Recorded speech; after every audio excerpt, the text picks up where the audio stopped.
Инклузивна заедница во суштина представува околина која што подеднакво води грижа за потребите и проблемите на сите нејзини граѓани. Практично ова инклузивно игралиште во Карпош 2, кое што денеска го посетуваме, е токму одлика на една ваква заедница каква што сакаме да биде општина Карпош. Тука имаме реквизити кои што се прилагодени и за дечиња со попреченост и стандардни реквизити, се со цел сите заедно да можат тука да се дружат. Оваа локација е избрана бидејќи Реонското училиште Вера Циревири Трена, кое што е основно училиште за Карпош 2,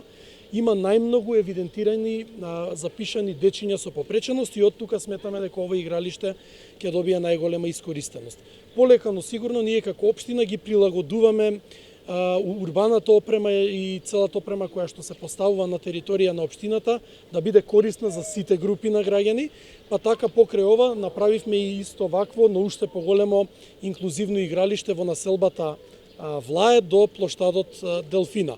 Практично поддршката која што општината ја дава на граѓаните со попреченост кои што се граѓани на општината е сеопфатна, односно имаме направено и неколку сензорни соби во основните училишта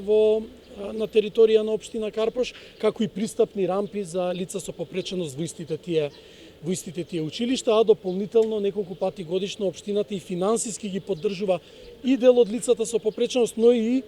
правни лица и издруженија на граѓани или невладини организации кои што се бават со оваа тематика и ги помагаат лицата со попреченост. Мојата цел како градоначалник и целта на општината е континуирано да продолжиме да ја унапредуваме состојбата и добробитта тука на овие наши сограѓани, и целта е во наредните неколку години практично, да не речам сите, меѓутоа мнозинството од детски игралишта кои што ги имаме на територија на општина Карпош да бидат прилагодени за сите граѓани, вклучително и за граѓаните и дечињата со попреченост, и сите основни училишта, 10, кои што сега примаат дечиња со попреченост, да имаат сите сензорна соба, каде што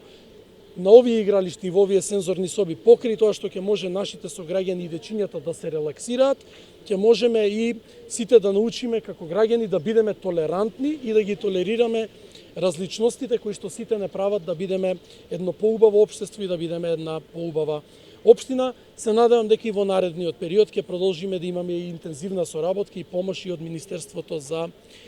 труд и социјална политика, особено во делот на градинките, како и во делот на владата и Министерството за образование во делот на училиштата и детските игралишта.